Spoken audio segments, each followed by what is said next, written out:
Halo semuanya dan selamat datang di pembahasan kita hari ini. Nah, bersiaplah karena kita bakal ngebedah sebuah topik yang taruhannya bener-bener tinggi. Sebuah pergeseran tektonik di panggung perdagangan global. Kita lagi bicara soal dedolarisasi, pergeseran pusat kekuatan ekonomi dunia, dan gimana isi dompet kalian bisa secara langsung terpengaruh sama strategi tingkat tinggi dari negara-negara raksasa. Ini bukan sekedar teori ekonomi yang membosankan di buku teks ya. Ini bener-bener permainan catur geopolitik di dunia nyata dan kita semua ada di atas papannya.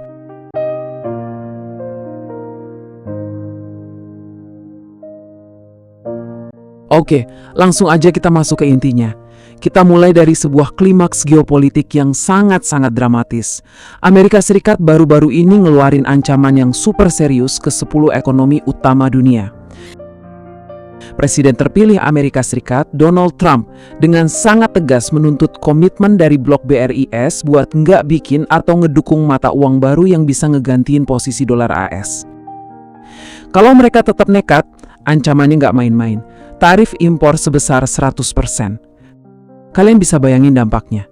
Ini pada dasarnya adalah sebuah deklarasi perang finansial yang ngasih lihat ke kita betapa mutlaknya supremasi dolar buat Amerika Serikat. Tapi tunggu dulu, ini yang bikin penasaran. Apakah ancaman sekeras ini datangnya agak telat? Coba deh dengerin fakta di lapangan ini, karena angkanya luar biasa banget. Menurut data internal BRICS, saat ini lebih dari 60% perdagangan internal di antara sesama negara anggota itu udah pakai mata uang lokal mereka masing-masing. Artinya, pergeseran finansial yang lagi berusaha di stop sama Amerika ini sebenarnya udah berjalan lumayan jauh. Dedolarisasi itu bukan lagi sekedar wacana atau obrolan santai, tapi udah jadi realitas yang beroperasi setiap hari.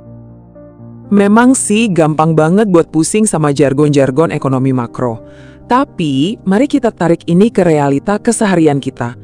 Kalian pasti sering kan beli kopi atau jajan pakai QRS? Nah, tahukah kalian kalau pas kalian pakai QRS di luar negeri, kalian itu secara nggak langsung lagi ikut berpartisipasi dalam langkah pertama menuju dedolarisasi? Beneran? Bank Indonesia itu udah memperluas kerjasama transaksi mata uang lokal atau biasa disebut LCT sama Malaysia, Thailand, Jepang, dan Korea Selatan. Dan yang paling signifikan, BI punya target buat ngeresmin QRS lintas negara sama Tiongkok di tanggal 30 April 2026 nanti.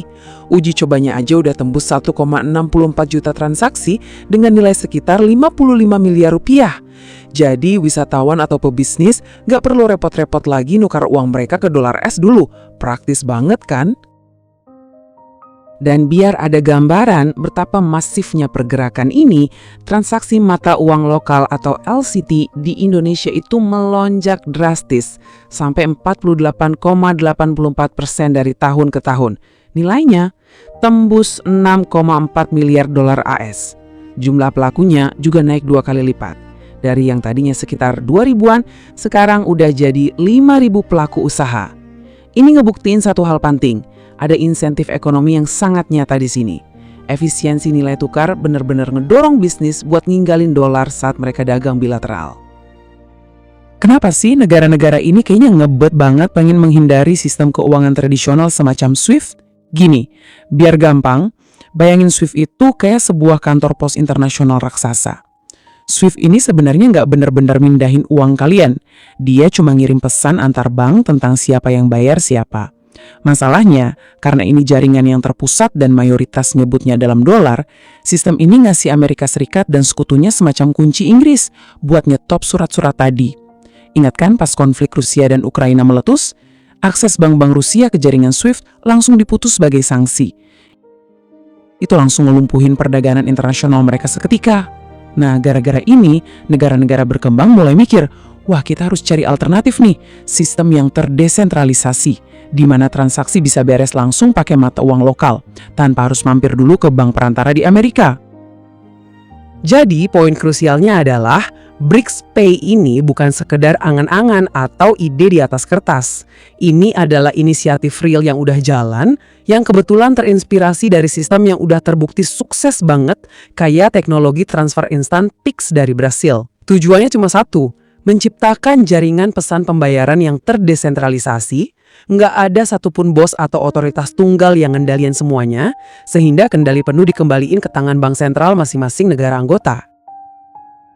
Kalau ngomongin sistem global, tentu kecepatan dan skalabilitas itu segalanya ya kan? Nah, sistem ini beroperasi lewat apa yang mereka sebut Decentralized Cross-Border Messaging System atau DCMS. Ini adalah infrastruktur canggih yang dibikin di Rusia. Dan asal tahu aja, sistem ini bisa memproses sampai 20.000 pesan per detik. Cepat banget. Ini ngejamin kalau transaksi skala raksasa antar bank sentral bisa dieksekusi secepat kilat dan super aman, tanpa takut jaringannya lemot atau macet. Yuk kita urai bagaimana uang ini mengalir tanpa nyentuh dolar sedikit pun. Kita lihat arsitekturnya yang mirip sama proyek M-Bridge atau BRICS Bridge. Pertama, importir di suatu negara mulai bayar pakai mata uang digital bank sentral mereka atau CBDC, misalnya yuan. Langkah kedua, alih-alih mampir lewat bank perantara di New York, transaksi ini divalidasi langsung pakai teknologi buku besar terdistribusi antar bank sentral.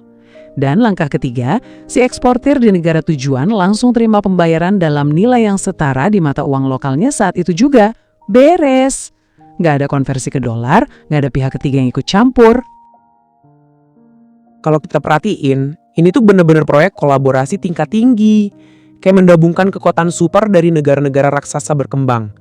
Brazil bawa keahlian sistem Pix mereka, Rusia nyediain tulang punggung pesannya si DCMS tadi, India yang bakal jadi tuan rumah KTT BRICS selanjutnya, ngedorong banget integrasi CBDC kayak e-Rupee dan e-Yuan. Dan gak cuma itu, mereka juga punya rencana bikin platform BRICS Clear buat nyelesain perdagangan sekuritas, jadi saingan sistem barat kayak Euroclear. Intinya, mereka ini lagi ngebangun sebuah ekosistem keuangan yang bener-bener paralel secara utuh. Perombakan tatanan global sebesar ini jelas nggak bakal didiemin gitu aja. Ancaman tarif 100% yang kita bahas di awal tadi, itu secara spesifik ditargetkan ke 10 negara ini. Brasil, Rusia, India, Tiongkok, Afrika Selatan, Mesir, Ethiopia, Iran, Uni Emirat Arab, dan ya kalian gak salah lihat, termasuk Indonesia yang juga udah bikin satuan tugas buat transaksi mata uang lokal. Amerika Serikat secara terbuka melihat inisiatif dedolarisasi ini sebagai ancaman langsung ke kekuatan ekonomi mereka. Sanksi tarif yang fantastis ini diposisikan sebagai langkah pencegahan super keras buat maksa negara-negara ini tetap setia sama dolar.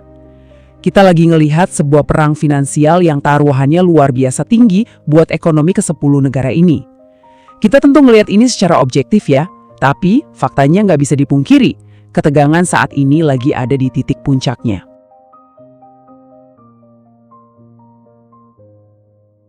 Sebenarnya, kita ini lagi berdiri di persimpangan jalan bagi sistem keuangan modern.